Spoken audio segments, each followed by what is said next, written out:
Bismillahirrahmanirrahim. Assalamualaikum warahmatullahi wabarakatuh. Alhamdulillahi rabbil alamin. Wabihi nasta'inu ala umurid dunya waddin. Assalatu wassalamu ala ashrafil anbiya'i wal mursalin, Nabiyyina Muhammadin wa ala alihi wa ashabihi wa man ittaba'ahum bi ihsanin ila yaumiddin. Laqad qala Allah Ta'ala fil Qur'anil Karim, A'udzu billahi minasy syaithanir rajim. Bismillahirrahmanirrahim. Ya ayyuhalladzina amanu kutiba 'alaikumus syamu kama kutiba 'alal ladzina min qablikum la'allakum tattaqun. Shadaqallahul 'azim wa shadaqa rasuluhul karim wa nahnu 'ala dzalika minasy syahidin wasyakirin. Para pemirsa, para pemerhati, dan para kaum muslimin dan muslimat yang dimuliakan Allah SWT. Alhamdulillah, kita pada tahun ini masih diberi kesempatan oleh Allah untuk dapat melaksanakan ibadah Ramadan, ibadah yang sangat mulia, ibadah yang dilaksanakan di bulan yang juga mulia. Patut kita syukuri karena tentu saja kalau tanpa ma'unah Allah, tanpa kesempatan Allah, tanpa nikmat kesehatan iman Islam yang diberikan Allah kepada kita, tentu saja kita tidak akan pernah mampu melaksanakannya dengan baik. Pemirsa, kaum muslimin dan muslimat yang dimuliakan Allah SWT, pada kesempatan ini saya ingin menyampaikan hal penting terkait Ramadan, bahwa Ramadan itu sesungguhnya kalau kita amati dan kita pahami dari dalil-dalil terkait dengan Ramadan, baik yang disebutkan di dalam Al-Quran ataupun As-Sunnah, dan juga kita amati perjalanan sejarah umat manusia terkait dengan ibadah puasa Ramadan, itu menunjukkan bahwa puasa Ramadan itu memiliki 3 pilar utama natijahnya, 3 pilar utama hasil yang diberikan Allah kepada siapapun yang dapat melaksanakan Ramadan dengan baik. Apa 3 pilar itu? Yang pertama adalah pilar ketakwaan. Dan yang kedua adalah pilar kekuatan mental. Dan yang ketiga adalah pilar bagaimana kita mampu melaksanakan dan membangun peradaban. Nah, 3 pilar ini penting kita amati, kita hayati, dan kemudian kita pahami betapa Ramadan itu kemudian menghasilkan 3 pilar ini. Itu disebutkan di beberapa ayat, misalnya yang terkait Ramadan. Diawali dengan la'allakum tattaqun, kemudian dilanjutkan dengan la'allakum tashkurun, la'allahum yarshudun, kemudian la'allahum yattaqun lagi, dan ujungnya meskipun itu tindak lanjut dari keterkaitannya dengan Ramadan adalah la'allakum tuflihun. Ya, jadi menariknya adalah ayat-ayat tentang Ramadan itu menggunakan kata kerja yang biasa disebut dalam bahasa Arab itu dengan fi'il mudhari'. Fi'il mudhari' itu adalah bermakna lil'an wal mustaqbal. Itu artinya kalau menurut kaidah tafsir itu menegaskan tentang sesuatu yang dilaksanakan terus-menerus. Jadi hasilnya pun adalah terus-menerus. Lil istimrar wal mudawamah. Yaitu proses di mana seseorang harus terus-menerus melaksanakannya dengan baik. Nah, Dikatakan tadi bahwa pilar pertama dari Ramadan adalah takwa. La'allakum tattaqun, agar kalian menjadi orang yang bertakwa. Ini menarik kalau kemudian dikaji bahwa nanti ada tindak lanjutnya, ada kaitannya dengan pilar kedua dan ketiga. Apa itu? Misalnya Syekh Muhammad As'ad dalam kitab tafsirnya yang berjudul The Message of the Quran memaknai ketakwaan itu sebagai kesadaran.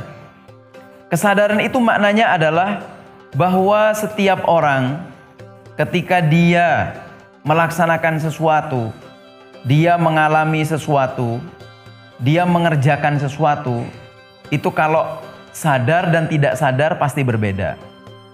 Nah, orang yang melaksanakan puasa, dia akan mengalami kesadaran eksistensial, kesadaran diri, di mana ketika dia melaksanakan sesuatu itu dengan penuh penghayatan. Karena itu orang yang berpuasa Ramadan, orang yang melaksanakan puasa Ramadan, dia memiliki kesadaran penuh tentang dirinya, bahwa dia itu harus berguna untuk dirinya secara sadar dan juga berguna untuk masyarakatnya juga secara sadar. Nah, kesadaran ini tentu saja bagus bagi setiap orang, baik dalam interaksi dengan dirinya sendiri, apalagi interaksi dengan keluarganya dan juga dengan masyarakatnya. Kenapa seperti itu? Karena orang yang sadar, orang yang memiliki kesadaran, dia pasti kuat mentalnya. Sehingga kemudian itu menjadi pilar kedua dari orang yang berpuasa Ramadan, bahwa dia kuat mentalnya. Orang yang kuat mentalnya itu seperti apa sih? Dia itu selalu bersyukur. Dia selalu menerima apapun yang dia terima sebagai rizki dari Allah. Orang yang sadar dan kemudian kuat mentalnya adalah orang yang tidak egois. Orang yang selalu memberi tanpa diminta. Orang yang selalu pengasih. Orang yang selalu penyayang, pemaaf, dan sabar. Nah, orang yang kuat mentalnya ini tentu saja terbangun dari kesadaran dirinya itu. Orang yang gak sadar pasti tidak kuat mentalnya. Karena orang yang tidak kuat mentalnya alias orang yang lemah mentalnya, dia selalu negative thinking. Dia selalu tidak percaya kepada dirinya sendiri. Dia tidak percaya kepada apa yang harusnya dia yakini. Sehingga kemudian orang ini karena tidak kuat mentalnya alias lemah mentalnya, dia seringkali menciptakan kerusakan. Dia labil secara eksistensial. Dia tidak terima yang diberikan Allah kepadanya. Dia tidak suka memberikan sesuatu yang dimilikinya untuk orang lain. Dia bakhil dan kemudian membuat dirinya menjadi lemah.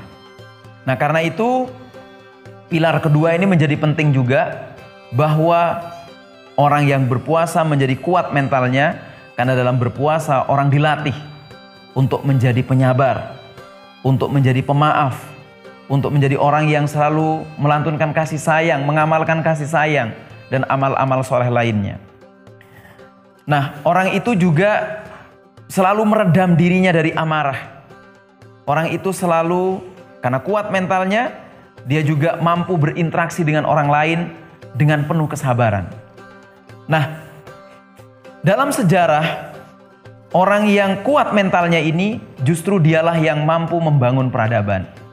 Karena itu, pilar ketiga dari orang berpuasa Ramadan adalah dia mampu membangun peradaban. Peradaban Islam dibangun oleh orang-orang yang hatinya penuh kasih, hatinya penuh sayang, hatinya kuat, jiwanya penuh kesalehan. Auranya aura yang selalu menerbitkan pancaran kebahagiaan. Dirinya selalu positive thinking. Dia selalu menerima kebenaran ketika itu disebut kebenaran dan terbukti sebagai benar. Nah, orang ini kemudian dalam sejarah, baik dalam sejarah pembangunan Islam awal ataupun sampai kekinian ini, Islam terbangun oleh orang yang punya kesadaran dan mentalnya kuat ini. Karena itu, kalau orang ditanya, apa sih sebenarnya legasi, warisan yang diberikan Rasulullah SAW kepada kita umatnya? Memang orang mengatakan Al-Quran dan As-Sunnah. Iya, sebagai artefak mungkin iya. Sebagai sumber pengetahuan mungkin iya. Sebagai dasar pegangan pedoman iya. Tapi legasi yang sesungguhnya adalah yang diberikan Rasulullah SAW itu akhlak. Dan akhlak itu adalah kesadaran sekaligus kekuatan mental yang dibangun pirantinya dalam tubuh kita, dalam diri kita, dalam kesadaran kita, dalam ruhaniyah kita, itu adalah dari Ramadan itu, dari puasa Ramadan itu. Nah, karena itu sebagai akhir dari apa yang ingin saya sampaikan adalah bahwa legasi yang diberikan oleh Rasulullah adalah akhlak. Dan karena itu akhlak itu terbentuk tentu saja dari kesadaran pengetahuan, kesadaran diri eksistensial, dan kekuatan mental yang dimiliki oleh setiap orang yang berpuasa. Maka sesungguhnya bagi orang yang beriman, ketika dia mampu melaksanakan puasanya dengan baik, sesungguhnya dia memberikan sumbangsih yang nyata terhadap peradaban di masa mendatang, peradaban kini dan masa mendatang. Dan dia turut menciptakan satu proses pembentukan peradaban Islam yang hebat di masa mendatang. Saya kira mungkin itu saja. Terima kasih banyak atas segala perhatiannya. Mohon maaf atas segala kekurangan. Wassalamualaikum warahmatullahi wabarakatuh.